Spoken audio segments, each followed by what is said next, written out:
Doing good. Yeah. How are you, my friend? All is well. All is well. Thank you again. I really appreciate you taking out the time to stop by. I know you got some moves to make, so we're gonna get right into it. For the viewers Okay. who may not recognize you, let them know who you are, where you're from, and definitely what do you do. My name is Dr. Simon Elliott, FSA, which means I'm a fellow of the Society of Antiquaries, and I'm an archaeologist, historian, and a broadcaster. So I'm an expert on the Roman world. Wow. Okay. Okay. That's really interesting. Now I can ask you, when did you develop this passion for archaeology and history? Was this something that you were always interested in, or did you kind of get into it later in life? It's something that I've always been interested in. Actually, I can remember as a kid, 3 or 4 years old, my dad coming home from work with a load of computer printout paper, which people of my generation will remember, and drawing a Roman chariot with crayons.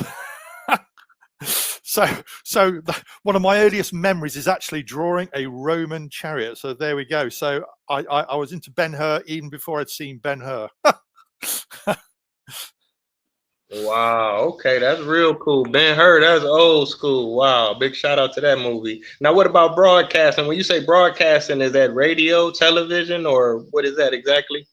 Lots of different things. So I'm a presenter and an expert, and sort of frequently appear on television shows and YouTube shows and movies, and on radio, and do a lot of podcasts as well. So I'm sort of a face, as it were, in the UK, certainly when it comes to anything to do with the Romans. So I get tapped up to sort of in fact, this time last week I was recording a show about a newly found Roman battle in the UK, for example. So I frequently appear on TV. Wow. Okay. Right. Right. Last time we talked, you had the film crew with you. Now I can ask you: have you ever considered or tried to do a documentary or even a film about the Roman world? Well, firstly, I was very disappointed when Ridley Scott didn't sort of reach out to me to be an expert for Gladiator 2, given that was about the Severans, and I'm an expert on Septimius Severus. Um, but I'd love to be. I mean, all the stuff I do is factual, documentaries, that kind of thing. I'd love to be involved in a movie. I'd absolutely love to be involved in a movie, man. I could even bring. I'll tell you what I could bring along. Could bring along my. You ready for this, dude? My Roman gladius. There you go. That is a replica Roman gladius, the real Oh, deal. wow. Shows why that was the. Wow. This is the tip of the spear, as it were, of the industrial scale killing machine that was the Roman military. There you go, dude. A Roman gladius. That is definitely cool. Now, I can ask you this: by you being a historian, an archaeologist, we see the movies sometimes, we see the TV shows. Are they on point, or are they way off base, or do they kind of hit and miss in terms of, I know it got to be cinematic, but is it true to what you think was going on at that time? That's a great question. Really great question. I mean, one of my um, best viewed YouTube movies is my review of Roman movies, which has got over nearly 2 million views, because people love the Romans and they love movies. And in that, as an example, I commented on Gladiator, the original, and on a movie called Pompeii, which had Kit Harington in it from Game of Thrones, and on Ben-Hur, and on Spartacus, and on The Eagle, all of which, to a greater or lesser extent, are good movies. For me, as a historian, I'm not too fussed because I love movies as well. I go to the movies all the time. I absolutely love movies. Um, so if something's wrong, I'm not that bothered, providing it's a good movie. So Gladiator 1, for example, lots of things wrong with it, but it was a fantastic movie. Gladiator 2, similarly, quite a few things wrong with it. Not as good a movie, but still a sort of a decent sort of movie experience. By the same token, the last movie I saw was Captain America 4. So I just love going to the movies. I'm not that fussed. Now, if you were to ask me to be picky, I would say if something feels about 50% right, that's okay with me. And as an example, one of my favorite TV shows is Vikings. Now, Vikings is a great TV show. because for me, 50% of it's right, but also it's a great sort of narrative and it's a good watch as well. Good question. Okay. I appreciate you breaking that down. Now I can ask you this as an archaeologist. You know, growing up, you think of archaeology, you think of like dinosaur bones and stuff like that. What are the type of things that you find or look for in terms of, you know, the Roman world? I know you showed the sword, but are there other things that you may find? I can do better than that for you. But firstly, dinosaurs. I still love dinosaurs as well. There's nothing wrong with dinosaurs. But when you're looking at dinosaur fossils, you're talking, in fact, actually, I can show you here. So let's do it in real time. Let's break it down for you. So that is a trilobite fossil, which is like hundreds of millions of years old. Okay. Which is great. You know, nothing wrong with finding that. Oh, Wow. I've got more for you. This is a crinoid. So this is a plant, fossil of a plant. Can you see the inside of it there? That's a fossil of a plant which grew when the dinosaurs were walking the earth. So there's nothing wrong with dinosaurs. I love dinosaurs, but for me, I'm Roman, so I look at things about 2,000 years old. So let's show you some cool stuff, shall I? I just happen to have it lying around. So this is a Roman ballista ball. So that was fired from a Roman catapult. Okay, and let me tell you, it's heavy. If that hits you, man, it's going to hurt. Basically a low velocity cannonball. Okay, so that's the Roman ballista. So the sword is an imitation, which I use when I'm demonstrating how the Roman legionaries fought. This is real. This is and you can see there, see this groove in the top. It's got metal inside it. So there's, for some reason, they had fittings. There's also, you can see another one there with metal inside it as well. So it had fittings. I think we're going to examine it, but maybe to make it spin, because if you look at it, it's actually not a sphere. It's a flattened oval. So actually, it looks as though it's been designed to skim and spin, and that might be to give it spin to make it go further. But we can also look, stay there, don't go away. You can see there on the picture, there, some Roman stuff there. So let me show you, hold on. So I excavate quite a few Roman sites and have done in the past. So one of them was a Roman villa, and I'm doing another Roman villa at the moment, but this is one of my old Roman villas. When my dog Hector, the archaeological dog, and I were walking over the site, I found that sticking out the ground, which I thought was a golf ball. And I almost ignored it, man. But when I looked at it, it actually turns out to be the head of a Roman pipe clay household goddess, Minerva, probably Minerva. So this would have been in the Lararium, the alcove in the villa where the people did their daily worship. So you know that scene in Gladiator when Russell Crowe has the figures of his family? That's the kind of gig. So I almost left that as a golf ball. But there's more. So this is a piece of Roman roof tile from a Roman villa, which is boring, bog style. I love Roman tile, by the way, because someone made it. So, for example, you can see here the groove down the side made by the maker on this flange. So that's a Roman finger made that. But I can do better for you, because when the Romans made ceramic, so tiles and bricks, they made it outside. So they'd allow the clay to cure for about 2 weeks. They'd then put the clay into formers, so to give it shape, and then that would be left outside for another couple of weeks before it was fired. Probably covered over, but still outside. That's why you tend to find there's lots of Roman footprints from animals and things on tile, because it's been left outside and then a deer or a dog's walked on it. Or the tile maker's kid left their handprint. Do you see those fingerprints there? They're the fingers of a Roman kid. Fitting like that. There you go. See the fingerprints? That's from a Roman child, dude. Definitely.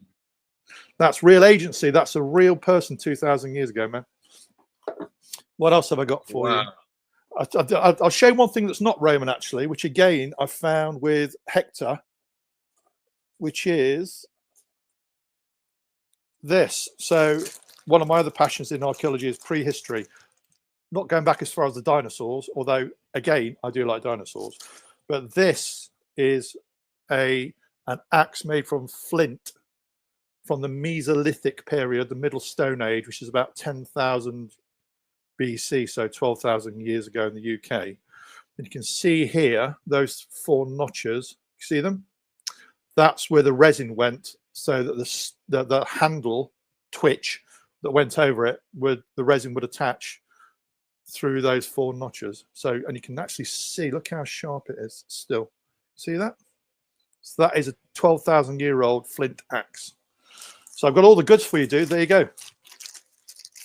Wow, I really appreciate you sharing that. I wasn't expecting that. That was definitely a treat for me and the viewers. Now I can ask you this: has AI or technology had a significant impact on your research as an archaeologist and a historian? I don't think so. No, I mean, AI outside of Hollywood, there's only been a sort of a phrase, hasn't it, really, in the public domain that's important for about 2 or 3 years now. Yeah. So before that, the AI was already there anyway, doing stuff for you on your phone and things. You just didn't give it a name.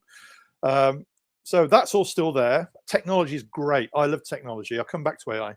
I love technology because of the things it can do for me. So, for example, I can use something like aerial photographs, or I can use magnetometry, or I can use ground penetrating radar, or I can use LiDAR. LiDAR is brilliant. So LiDAR is basically an aircraft or a drone which flies over somewhere, uses a laser to map the contours of the ground, and it removes vegetation and buildings. So all you see are the contours. So if you have a crop mark, so a Roman fort used to be there, you can't see, you will see it on LiDAR. So technology is great. It's like being an archaeologist today is like being a kid in a sweet shop, because it's all there online. You know, I can just do it all online. I personally have not seen AI, as it is a phrase now understood, impact me at all. Probably does. Would I use AI to generate any? I mean, I've written 21 books and I'm writing 2 as we speak. Would I use AI? Don't need to, because I'm perfectly good as a historian writing my own stuff. But with AI in the background, technology in the background, I'm fine with it. Wow. Okay. Now I can ask you this. You brought up a book. I wanted to ask you about. Is it Septimius Severus in Scotland? What inspired you to, put that book out? So Septimius Severus, a bit of background for your viewers and listeners. Septimius Severus was a Roman emperor from 193 AD to 211 AD. He was one of the most militaristic of Roman emperors, always on the campaign once he was the emperor. And he expanded the borders of the empire to a greater extent than any other emperor, and he had more legions than any other emperor. And when he died, he was campaigning in the far north of Britain. So he died in York, which was the second city of Roman Britain, and he was 65, died in the freezing cold of a British winter. I got interested in him when I was doing my PhD thesis, just because I didn't realize how fascinating a story he was. And he's one of those emperors that hides in plain sight. So most people have heard the name but don't really know who he was. They know Hadrian, or they know Trajan, or they know Diocletian or Constantine, but they never heard of Septimius Severus, really. And of course, in Gladiator 2, he's actually in real life the father of Caracalla and Geta, who are the 2 protagonists in Gladiator 2. He's not mentioned himself. But the key thing for me is, the reason I love the story is it shows what a truly cosmopolitan world the Roman Empire was. Remember, the Roman Empire is a Mediterranean empire. Okay, so the bolt-on bit is the northwest of Europe, Britain, Gaul, and Germany and stuff. But broadly, the Roman Empire is a Mediterranean empire. The people who would have stood out in Rome are people like me with alabaster white skin, because I'm from the northwest of Europe. Most people around the Mediterranean don't have an alabaster white skin, do they? So I've always been interested in emphasizing the fact that the Roman Empire is a cosmopolitan, multicultural Mediterranean empire. And Severus is the best example I can give you, because he's from North Africa. He's the North Africa. He is the African emperor. He's from Leptis Magna, which is in modern Libya. If you just Google him, you'll notice he does not have an alabaster white skin. He's very dark skinned. And I just think it's a very powerful story in the age in which we live, where we have things which people believe or don't believe, which may be right or wrong. But the bottom line is the Roman Empire was multicultural, cosmopolitan, and Severus was a dark-skinned North African emperor. It's this fantastic story. Wow, yeah, that's definitely news to me because by you saying it as diverse as it was, you never really hear about, at least from when I went to school, the involvement of Africa in the Mediterranean. And it's almost like it's something separate, and let alone to have an African emperor in Rome. Now, have you received any pushback? Because sometimes that's controversial to say things like that. Not really, no. I mean, firstly, I don't care. People don't like what I say. I've got thick skin. I'm an award-winning best-selling historian. You're going to make waves. But actually, the honest answer is not really. Actually, it's been very favourable. People love me talking about Severus and the fact that he's from North Africa. Remember North Africa? So if we look at the north of Africa today, we go through Egypt, we go through Libya, Algeria, Tunisia, Algeria, and Morocco. And a few other places as well, okay? But it's broadly part of the Arab world today because of the Arab conquest in the 7th century AD. But actually, before that, it was effectively no different to the rest of Europe because it was part of the Roman world. And North Africa itself, so let's say modern Tunisia and Eastern Algeria, was a big province called Africa Proconsularis, of which Leptis Magna, where Severus was born, was at the eastern end of it. That was possibly the richest part of the Roman Empire. So this African emperor with his dark skin was born into one of the richest parts of the empire. And what's more, Leptis Magna was probably the richest city in North Africa, and he was born into the richest family. So, and that's an elite level in Roman society. It's absolutely normal. So it's just a really great story to talk about. And in terms of books, my existing book is called Severus in Scotland, which talks about his attempt to conquer the far north of Britain at the end of his life. But in September, I have a new book coming out, which is called The African Emperor, through Icon Publishing. You can find it on Barnes and Noble, find it on Amazon, wherever you want. It's already on pre-sale. The African Emperor, which is a full biography of the African Emperor, the first one for generations. Wow. Okay. Now you said this one we can pre-order this one. Okay. Absolutely, yeah. And it's a full biography. It's a big book. It's going to get a lot of publicity. So if you're over in the UK on the 23rd of September, my friend, come to my book launch, which, by the way, is going to be in York at the museum next to where he died. Wow. That's really amazing. Yeah, I'm definitely going to have to reserve my copy of that. Now, I can ask you, how long does it take to research and write, something of this magnitude? That's good. That's a great question. Okay, for me, because a lot of it is in my head, obviously, and I used to work in public relations before that I was a journalist, so I'm a naturally good researcher, and I'm trained as a researcher. So I can probably write a new book in 6 months. And you tend to find a lot of the intellectual property is already there. So it's often not difficult to start a book. But my sweet spot writing, which I love the most, is writing about things I've not written about before. So at the moment, I'm writing a book called Women of Power in the Roman World, which includes Cleopatra, by the way, also from North Africa, from Egypt. And a lot of that is new. And actually, I really love researching new stuff, and especially taking myself as a sort of a middle-aged bloke out of my comfort zone, writing about the Roman legionaries or whatever, and writing about things from a woman's perspective in the Roman world. I really love it. New research, I love. Wow. Okay. Now I'd like to ask you about that. Now, in terms of researching women in the Roman world, is that a significantly more difficult challenge, or is it enough information about women where you can,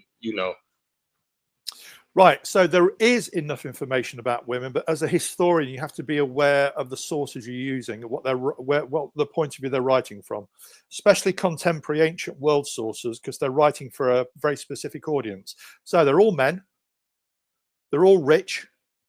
They're all from the elite level of Roman society, writing for other people who are exactly the same as them. So anything that they write about, you have to understand, goes through that prism. And when you see the words, then they're written by a certain person for a certain audience. So you have to extrapolate out of that what is reliable information and what information you have to take a new view on. That's where archaeology is very helpful, by the way, because archaeology can help you sort of triangulate, as it were, written sources to see what's real and what's not. So there is plenty there, but you have to extract it and reinterpret it so that you understand what actually really happened, not what you're being told happened.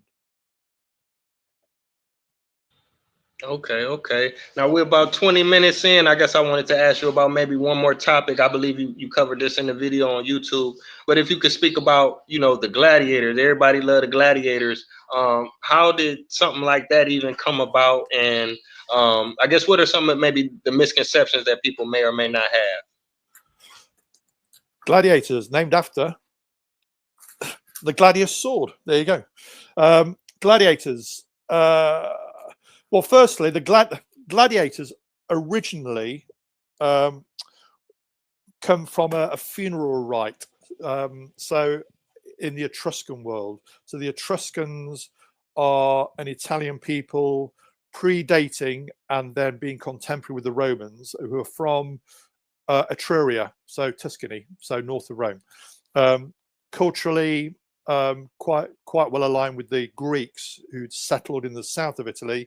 And when somebody famous died, they'd have a funeral rite, which included gladiator contests. So they'd have a fight as part of the celebration of someone's life, which is very odd, because if someone dies in a fight, then you've got someone else to bury. So it goes on. The Romans were brilliant at nicking other people's good ideas. Well, one of the ideas they nicked was this idea of funeral rites, which ended up being gladiatorial contests for the public in the arena, which was an absolutely normal part of Roman life. So if you think about in the Roman world in terms of public entertainment, there's that phrase, isn't there, bread and circuses to keep the people happy. So if you lived in Rome, you got free bread, you got a grain dole, and also you had your circuses. So entertainment. You have the theatre, which is the half round, and that's posh. You have the Odeon, which is the half round with a roof, and that's posh. You have the circus, the hippodrome, so the chariot racing circuit, as in Ben-Hur. That's not posh, but it's not nasty. And then you have the full round, the arena, like the Colosseum. That's where you have the gladiator contest. That was nasty. And in the arena, when you have a day's events, it's always the same. It's always, the whole thing is a day event. And if you go in, by the way, you're not going to want to be seen leaving until the end, because someone's usually paying for you to be there. So you have beast hunts in the morning, then you have public executions as a form of entertainment, and then you have the gladiator contests in the afternoon. And it does show you, that I always say people who lived in the past are like us but different. And one of the different things with the Romans is this attitude to casual violence. It's completely normal for them. Really great for us today. I always say to people, when I'm leading tours in the Mediterranean and I go to an amphitheater, an arena, I always say to people, through things like Ben-Hur or Gladiator, we think these are very glamorous places, but they're not actually. They're horrible, because people are being killed for public entertainment. So just always remember that. On that happy note. Right. Now I got maybe just this last question. Was it as brutal as we think it was? Like, in terms of, like you said, I know you said they had public executions, but in terms of the fights and stuff like that, with people and lions and people fighting to the death. Absolutely, yeah, absolutely. So the beast hunts, the beasts were being killed for public entertainment. The Roman Emperor Commodus, who's the whacking Phoenix character in Gladiator, who, by the way, was that bad. One of his hobbies was dressing up as Hercules and fighting in the arena against drugged opponents and drugged animals to show how big a man he was. He was actually a complete loser. And one of his things was getting a bow and then arrows with a sickle-shaped head like this, and then letting ostriches loose in the arena and shooting the heads off from the imperial box. And on one occasion, apparently, to scare the senators, who were the legislators in Rome, he went down into the arena in the Colosseum, picked up an ostrich head like this that had been severed, and then went up to the senators and wagged it up and down at them, laughing and saying, "If you don't behave, this is what's going to happen to you." Dude! Oh man, that is cold. That is cold. So yeah, this has been a very, very interesting episode. I really appreciate the work that you are doing and the work that you have done, and I definitely look forward to the work that you have coming in the future. Thank you so much for stopping by. And thank you for having me on as well. I love talking to you, man. Definitely, definitely. Take care. Peace. Bye.